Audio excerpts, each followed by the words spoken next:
Gaijin is rolling out another set of economy changes this May, with what seems to be a focus on bringing all of the modes in War Thunder to equal SL output for time spent. Of course, Naval is undergoing some of the largest changes since it's so far behind every other mode. In this video I'll be going over some of the upcoming changes, mostly the more major highlights. First up, something that should be quick to cover, research cost changes. There aren't any for Naval, the mode that could really use it the most. This is a total faceplant from Gaijin, especially on the coastal side of things. Every other change is SL related as far as I can tell, so keep that in mind going forward. This isn't changing the RP rewards, which are debatably much more important. Up next are some of the changes to maximum available award modifiers.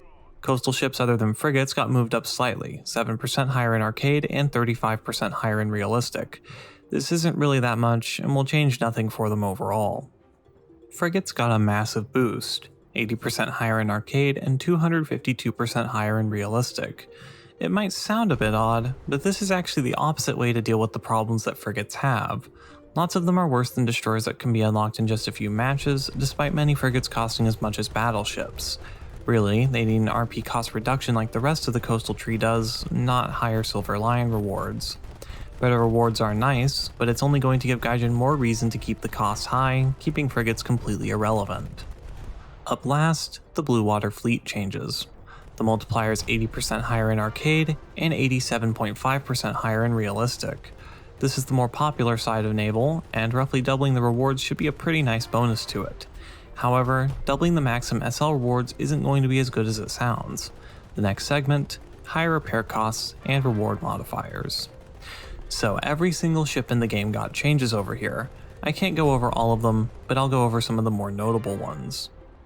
I'll also go over the changes for realistic battles specifically. The changes for arcade are similar, and a link to the full list of changes can be found in the description. All of the old premium destroyers that went off sale got a pretty major income buff, with most of them going to an 8 times modifier. This also happened to premium cruisers, most of which also went up to an 8 times modifier. Most other ships received slight buffs, along with a few slight nerfs at the low end, like reserves earning slightly less. However, the modifiers aren't the biggest change here, it's the repair costs. As I said, I can't go over each of them individually, but I'll go down the list with some of the more major changes in order of country, and rounding to the nearest 1,000 in most circumstances. As sure as I am that someone is going to be interested in what Clemson DD213 going from 630 SL to 450 SL will mean for it, I'm going to stick with the larger, more notable changes, mostly in the higher BR brackets.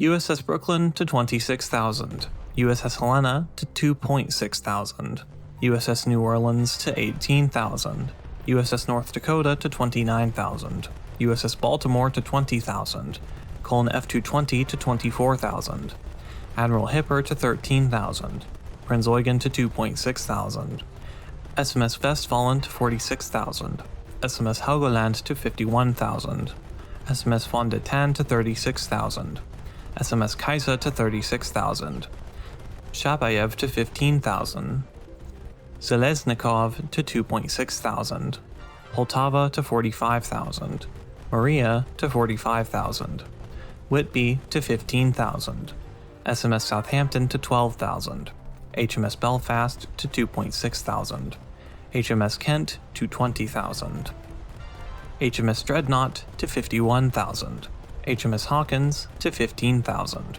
HMS York to 15,000, HMS Invincible to 33,000, HMS Colossus to 58,000.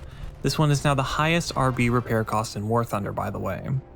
HMS Tiger to 24,000, Ikazuchi to 20,000, Chidori to 13,000, Suzuya to 17,000, Mikuma to 2,600, Ikoma to 21,000, Setsu to 40,000, Mogami to 14,000, Hyuga to 53,000, Shimakaze to 7,000, Trento to 16,000, Zara to 15,000, and Pola to 2,600.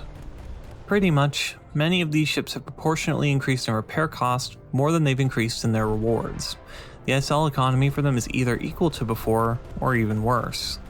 They'll earn more, but they will simultaneously also lose more, so nothing's really going to change as far as SL income goes overall. The real winners in the Blue Water Fleet are the premium variants of cruisers. They have extremely low repair costs compared to their sister ships and much higher reward modifiers than anything else. The old premium destroyers should be even better. They'll have similar SL mods and much lower battle ratings, making them potentially some of the best SL grinders in the game. So the economy is going to be much more geared towards premiums. Oh joy. Overall, unless there are some under the hood changes that Gaijin isn't telling us about, this really is not going to change much. It's similar to Update 2.1's reward changes, an increase to the base modifiers, but various changes to individual ship rewards or repair costs, so that nothing really changes in the end. Now, all of this is subject to change. At least, Gaijin says it is, though based on many previous changes, very little will get adjusted from the current spreadsheet. I guess we'll have to wait and see, though at the moment it's not looking very hopeful. Thank you for watching.